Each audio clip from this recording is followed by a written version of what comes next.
All right, you know what I need you to do on this beautiful Sunday, January 12th, with the NFL playoffs underway. Go on down, hit that subscribe button. Let's get to 155,000 subscribers right here on the San Francisco 49ers Report by Chat Sports. I'm Chase Sr. A huge offseason coming up for the Niners. I have you covered every step of the way. Off-season storylines, free agency, draft, what the Niners are going to do to rebuild this coaching staff, retool this roster so that they can get back into playoff contention in 2025. I can't wait to cover this offseason for San Francisco. It's a pivotal one, and I want you to join me every step of the way. So hit that sub button, and with that, let's start the show.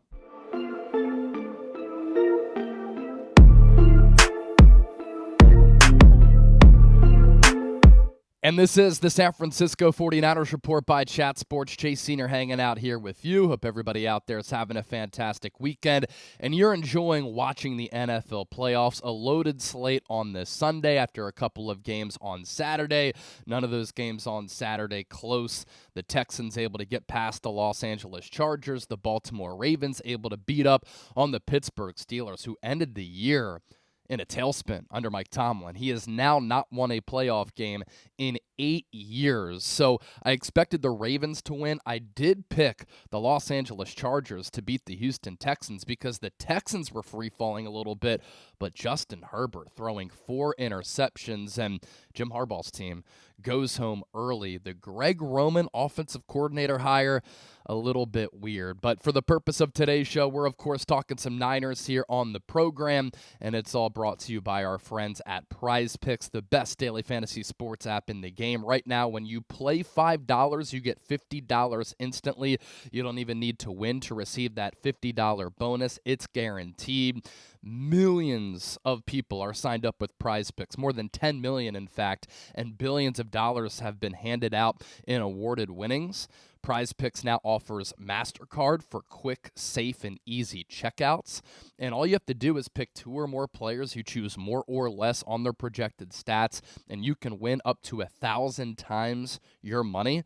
NFL playoffs are here. We only have a few weeks left of the football season. College football national championship coming up, not tomorrow, but the following Monday between Notre Dame and Ohio State after a really good college football semifinal. A lot of good plays for that game as well, and so take advantage of the last few weeks of football with Prize Picks. Head to prizepicks.com/CLNS, and when you use the code CLNS and you play $5, you get $50 instantly. You don't even need to win to receive that $50 bonus. It's guaranteed. Run your game with Prize Picks. I'll put all that information down below in the show notes and attached to the pinned comment of today's San Francisco 49ers report.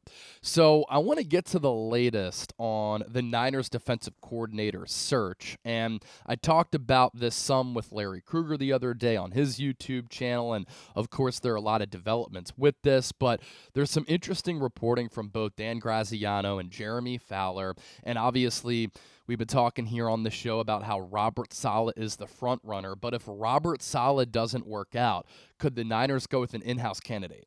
And could that in-house candidate be Brandon Staley? I know a lot of people are going to feel pretty ticked off by that possibility down in the comment section, but here's what Graziano and Jeremy Fowler had to say, and I'll relay my thoughts as well. First, Graziano, he said, "A few people I've talked to expect former Jets head coach and former Niners defensive coordinator Robert Saleh to be the favorite to land back in San Francisco to fill their open defensive coordinator position.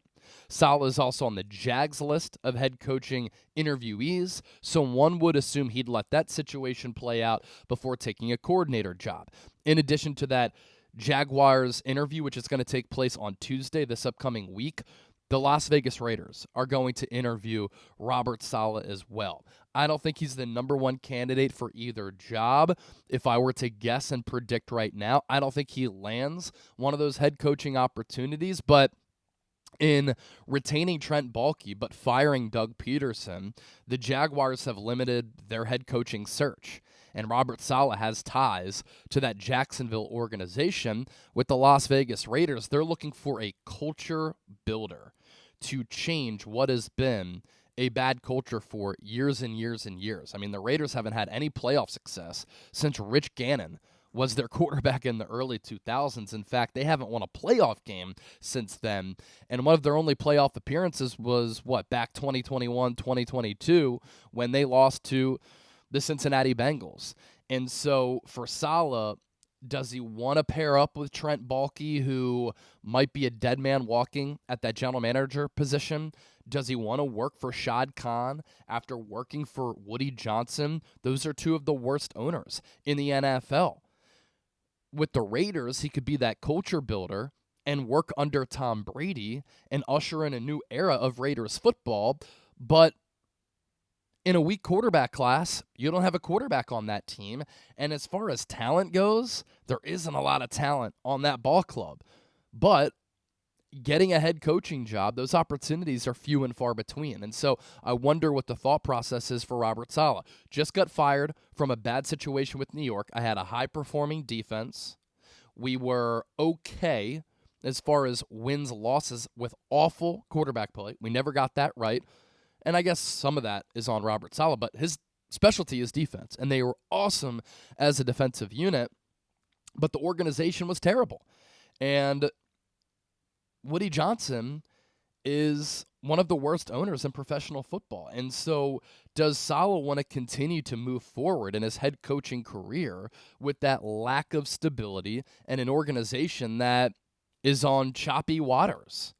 Or does he want to reset, refresh, take some time off from being a head coach, be a defensive coordinator, build up his resume a little bit, continue to get head coaching interviews, and then maybe a year or two from now, he's able to go to an organization that is a much better situation as compared to Jacksonville or the uncertainty of the Las Vegas Raiders. So some thoughts that come to mind there. And then there's this from Jeremy Fowler, which is where Brandon Staley enters the equation. He said, quote, "To expand on what Dan Graziano said about Saleh and the 49ers, my sense is veteran players there are tired of the lack of continuity after back-to-back coordinator hirings and firings. I'm also watching Jeff Ulbrich, Saleh's pupil, dating back to their Niners days. My understanding is San Francisco not only explored hiring Ulbrich last year, but also put on the full-court press to recruit him. Ulbrich was under contract. The Jets shut that possibility down. Brandon Staley is a strong in-house candidate and could also be in the mix on some other NFL coordinator jobs. There are other available quality external candidates with 4-3 scheme expertise, from Dennis Allen to Matt Eberflus to the recently fired Bengals defensive coordinator Lou Anarumo. This will be the top defensive coordinator job, at least based on current personnel. And I agree with that.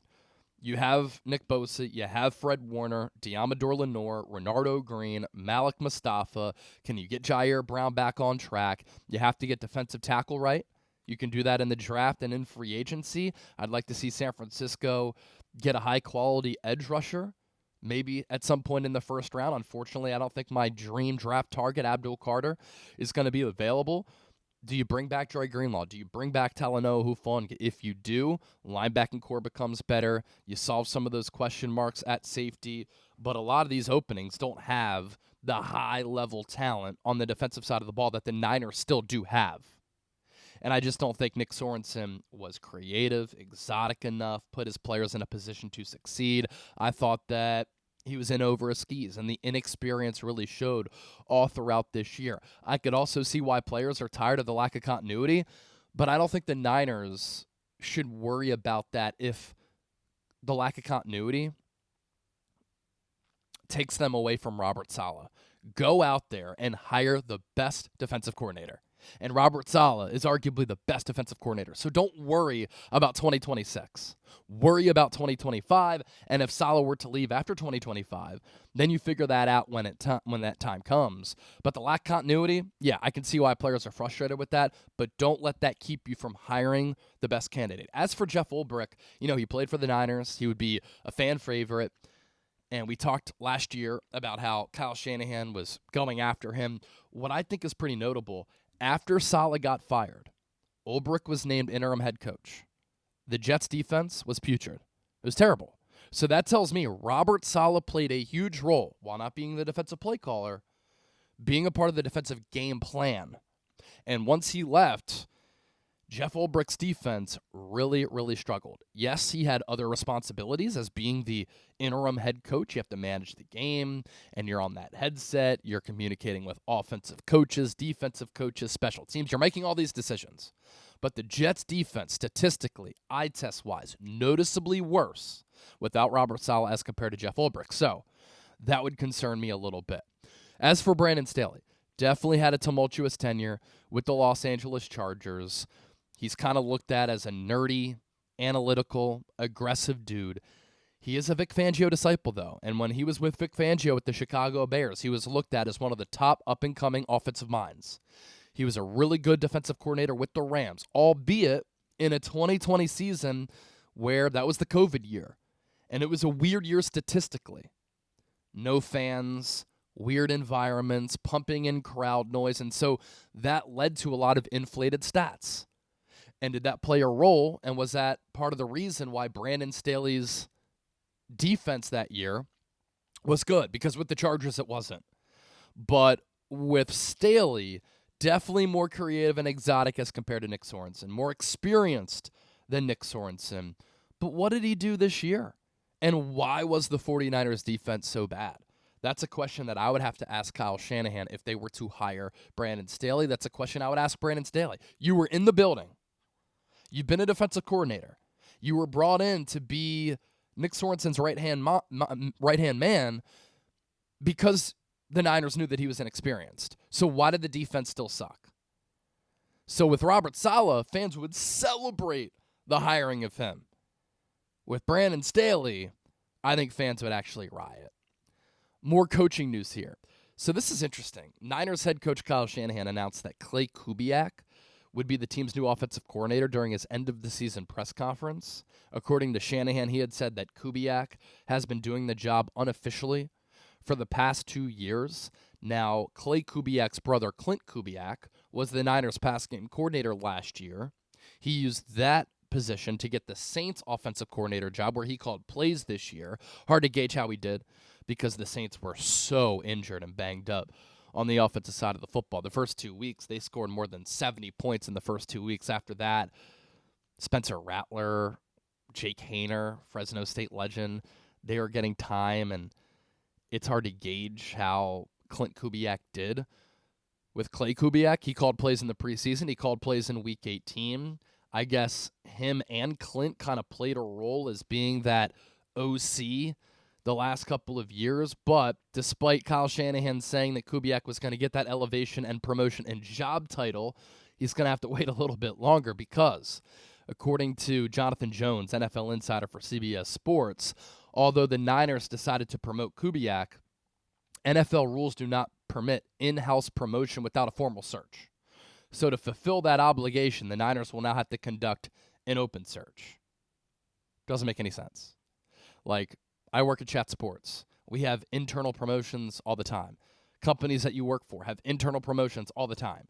If somebody has been on your staff and you want to internally promote them because they've done a good job, why do you have to conduct a search for external candidates to now just go through all of that, interview these guys, and then just elevate Clay Kubiak once again? Doesn't make a lot of sense. Now, Shanahan at the time last week said, or this past week, said, quote, Clay's role is going to be the same that it's been, which has been the offensive coordinator. He just hasn't had that title yet. All right? So they're going to interview all of these other candidates and then just elevate Kubiak at the end of the day. Let's talk Ricky Pearsall before I hop on out of here. Quite the path and story for Ricky Pearsall this season. When he was drafted in the first round, 31st overall out of Florida, it came as a shock to me and many others. I thought it was a reach for San Francisco. There were better players available at greater positions of need. And then he was unable to hit the ground running as a first-round pick because he suffered a shoulder injury. Then he suffered a hamstring injury. Did not play in the preseason. Barely practiced at all during training camp. And then he suffered a gunshot wound from an attempted robbery on Labor Day weekend, And so that caused him to miss a bulk of his rookie season. Yet he comes back from the shoulder injury and the hamstring injury and the gunshot wound to the chest that doctors say usually kills so many other people. And he still finished the year with 31 catches on 46 targets for 400 yards and 3 touchdowns. And at the end of the year, did he show everybody that he can be a marquee threat in this Niners offense for years to come? And did he display what the Niners saw in him to make him a first-round selection? Second to last week of the year, 8 catches, 141 yards, a touchdown against Detroit. I thought his touchdown catch on Brian Branch, one of the top young DBs in the game, when Branch was draped on his back, he had to fight through the catch point, reel that ball in. It was an impressive grab. And then the last week of the regular season, Ricky Pearsall catches 6 balls for 69 yards, nice, and a touchdown against Arizona. And that was another sticky coverage, got a little bit of separation off the line, good footwork, good route running, created a throwing window for Joshua Dobbs, but had a DB right on his back. And like the week prior, able to maintain concentration, reel that pass in there. And then the other game that kind of popped to me for Pearsall, 4 catches, 73 yards against the Tampa Bay Buccaneers. That was really his breakout game. And that 46-yard touchdown against the Bucs on the receiving end from that Brock Purdy throw, where he caught it over the middle and then picked up some impressive yards after the catch and beat Antoine Winfield, one of the highest-paid safeties in the game, to the pylon with the little stutter step. And that explosion, the acceleration, the open field vision, that was impressive too. I also think back to that 40-plus yard end around against the Dallas Cowboys where Pearsall came from the right side of the formation, got the end around, kind of a jet sweep action, was patient to let blocks develop downfield. He let George Kittle spring him with the block, and then you saw that acceleration once again. And so with Pearsall, has some wiggle, has some acceleration, has some speed, contested catchability. He thrived with that when he was at Florida. He can play inside, outside, pretty good route runner. And now with the full off season, he gets a little bit stronger. Against Arizona, he was able to take the top off of the defense, getting vertical. Against Detroit, he got past the secondary as well. You see some elements of the player that Ricky Pearsall can become. Now, what I would do this offseason, I would build around Brandon Ayuk, Ricky Pearsall, Jawan Jennings, Jacob Cowing. I would move on from Debo. I think it's better to get rid of a player too early as compared to too late. I want to give these young players who are cost-controlled assets opportunities and reset the cap a little bit by getting rid of Debo going into the final year of his deal. But as John Lynch and Kyle Shanahan said during their end-of-the-season press conference, it looks like Debo Samuel will be back in 2025 on the expiring year of his contract. But I'm moving off of Debo, who has been a special player for this team. Hasn't lived up to the contract that he signed after the All-Pro season in 2021. Not because Debo hasn't done anything great for this organization. I think he's declining. I think the numbers back that up. The separation numbers weren't there. The tackle-breaking numbers weren't there. The yards per carry numbers weren't there. The receiving numbers and production weren't there. And I just want to see these younger players get opportunities, including Ricky Pearsall. But by bringing back Debo, it kind of clogs up that wide receiver room a little bit. And I want to see more opportunities for a guy like Jawan Jennings, who, if he didn't get booted out of that game in Week 18, might have broken out for 1,000 receiving yards. He was like 25 yards away from reaching that mark. So good stuff at the end of the year from Ricky Pearsall. Excited to see what his development can look like. Don't forget to hit that sub button. This is the San Francisco 49ers Report. Hope everybody has a great Sunday. NFL playoffs, man. You got to love it. I'll be tapped in. I know you will be too.